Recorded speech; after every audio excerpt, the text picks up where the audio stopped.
Une formation sur le verre cette semaine avec stage de vitrail. Les apprenants ont travaillé sur la matière verre qui est le cousin de la terre, de la céramique, donc c'était essentiel pour nous de l'aborder et par rapport aussi à leur projet artistique ou leur projet personnel. On a préparé donc des plaques de verre pour le vitrail, différentes couleurs, différents formats. On a préparé beaucoup de matériel avec Jean-Baptiste Simon donc, qui intervient, qui est formateur au SPIFAC et qui a sa propre entreprise Cativer de vitrail. L'intérêt de la formation, certains apprenants ont vraiment des projets aussi où veulent lier la céramique et le verre. À chaque fois, c'est un grand questionnement, autant avec le soufflage de verre que le vitrail. Et on a une élève par exemple qui veut lier de la porcelaine et faire un vitrail de porcelaine et de verre. Donc l'intérêt, c'est vraiment aussi de travailler deux matières qui sont similaires, qui sont cousines et qui contiennent les mêmes composants avec de la silice et de la cendre. Donc ils vont mieux comprendre la matière utilisée, les outils aussi, ça va leur donner de la dextérité puisque c'est encore des nouveaux outils et puis ils auront un panel de possibles. Pour ce qui est de l'atelier soufflage de verre, je tenais également à ce que les apprenants puissent aller visiter cet atelier qui est en route cette semaine et ils puissent voir un peu le démarrage du travail du verre pour le vitrail puisque au départ c'est aussi un plateau qui est soufflé et qui est tourné assez rapidement dans un four de verre et ce qui permet de faire après une plaque pour le vitrail. Autant pour le vitrail que pour le soufflage de verre, on utilise de la silice, c'est l'origine. De quoi est constitué le verre? Du sable qui est fondu. Le sable, il est fait de quoi? Il est fait de silice. Par rapport à notre métier de céramiste, c'est ce qu'on utilise, notre matière première.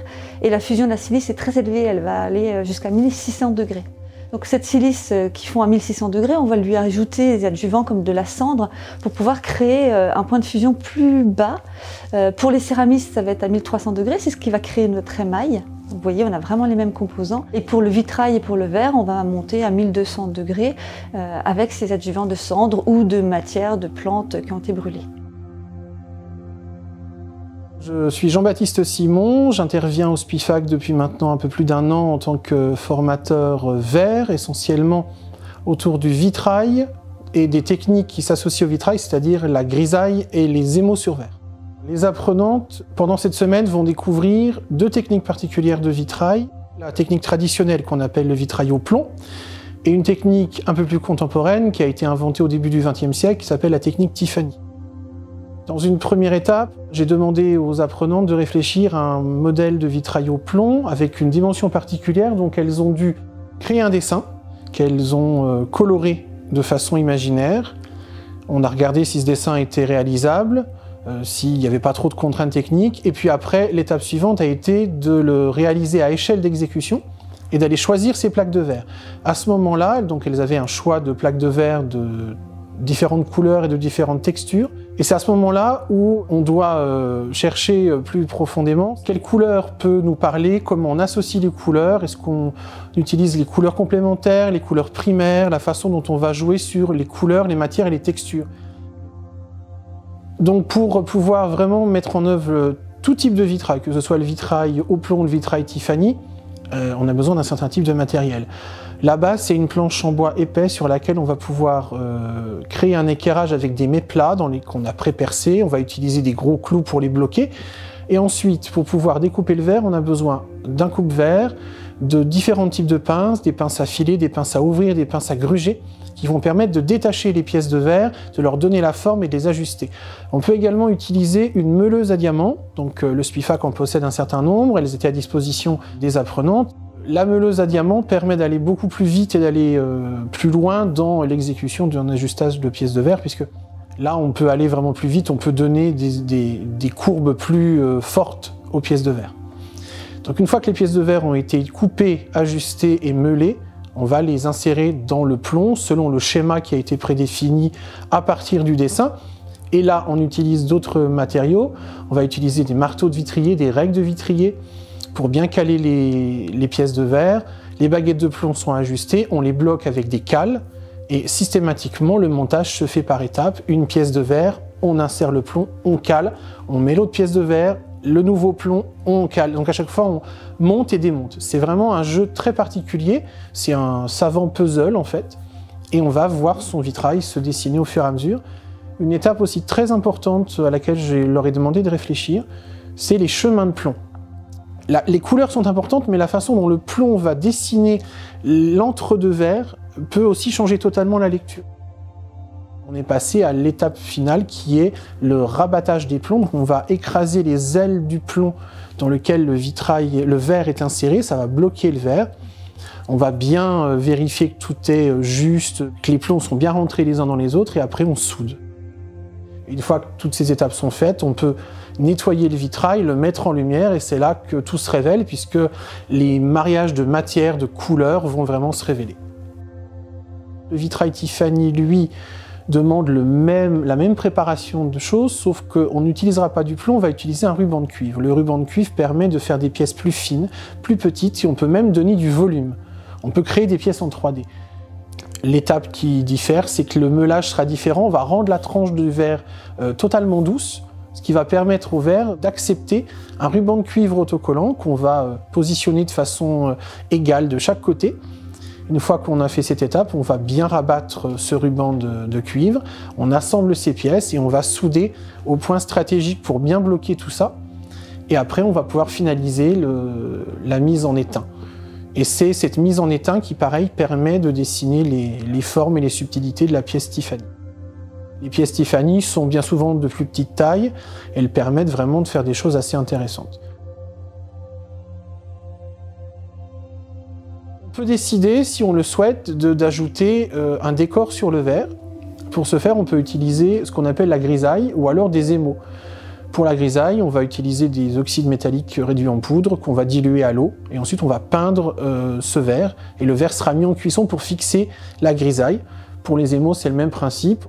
Pour pouvoir créer des grandes pièces, on peut utiliser des formes en polystyrène sur lesquelles on va venir piquer chaque pièce de verre l'une après les autres pour créer son décor. Et une fois que ce décor est constitué de ce différents puzzles de verre, on va venir souder à chaque intersection pour bien solidifier l'ensemble de la pièce. Et après, on va finir chaque soudure étape par étape. Et ça donne de grands abat-jours sur de très belles lampes, par exemple, qu'on peut trouver dans les plus grands musées du monde à l'heure actuelle. Tiffany a été rendue célèbre dans le monde entier par justement ces abat-jours de lampes. En tout cas, cette semaine a été très prolifique pour nos apprenantes. Elles ont toutes réalisé une très belle pièce en vitrail. Elles se sont vraiment lancées un grand défi. Les associations de couleurs sont très intéressantes. Elles ont vraiment su profiter des textures du verre. Certaines ont utilisé des verres irisés, d'autres ont utilisé des verres blancs, mais simplement texturés. Tout ça, ce subtil mélange de couleurs, de brillance est vraiment très intéressant. Et bravo à elles parce qu'elles ont vraiment fait un très bon travail.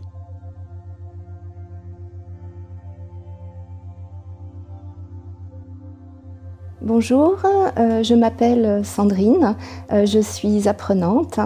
J'ai rejoint le SPIFAC il y a 3 semaines, enfin c'est ma 3e semaine en fait de stage.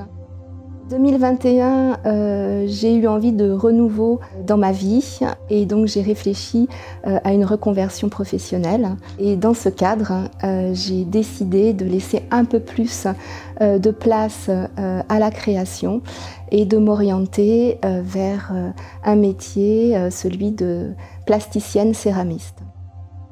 Mon objectif est de pouvoir créer mon atelier, atelier boutique, dans lequel je puisse réaliser des créations, les produire en petite série et également pouvoir animer des cours à l'année. Cette semaine donc était consacrée au vitrail. On a démarré en fait la semaine en imaginant des maquettes, donc ça veut dire qu'on a travaillé sur nos propres créations. Nous avons donc créé des esquisses, dans un premier temps dans un petit format, et puis après on les a mis au format du modèle que l'on souhaitait réaliser. De là, nous avons également imaginé des associations de couleurs.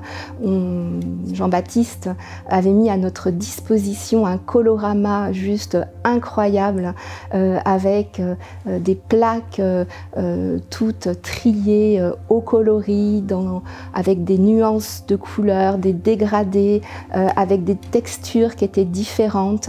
Donc on a passé un long moment à étudier ces associations et savoir comment elles allaient en fait pouvoir s'intégrer dans notre composition. La création de vitraux, finalement, j'avais une petite appréhension en début de semaine parce que pour moi, c'est nouveau. En fait, tous les sujets que je découvre au SPICFAC sont nouveaux pour moi. En fait, avec l'aide de Jean-Baptiste, les choses se sont déroulées assez facilement, très naturellement. Et ce qui est incroyable et ce qui est vraiment très très passionnant, c'est de voir en fait nos créations prendre forme, nos couleurs quand on les choisit, quand on les associe, qui donnent vraiment des très très jolies compositions. Donc cette semaine, nous sommes allés au bout de notre création. C'est ce qui était vraiment passionnant, c'est de pouvoir élaborer en fait finalement une pièce de A à Z.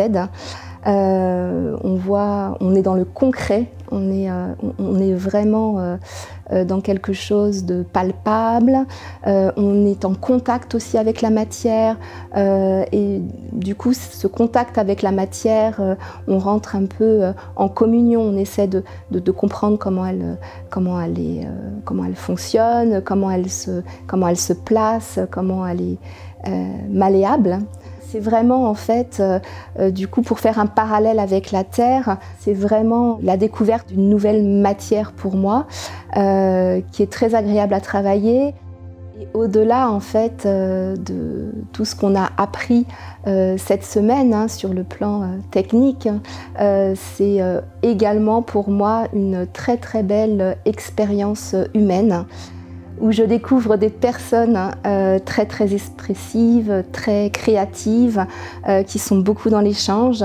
Et puis côté formateur, vraiment une équipe pédagogique extrêmement à l'écoute, qui sait nous accompagner et surtout qui sait nous laisser la liberté de nous exprimer et de trouver notre voie artistique.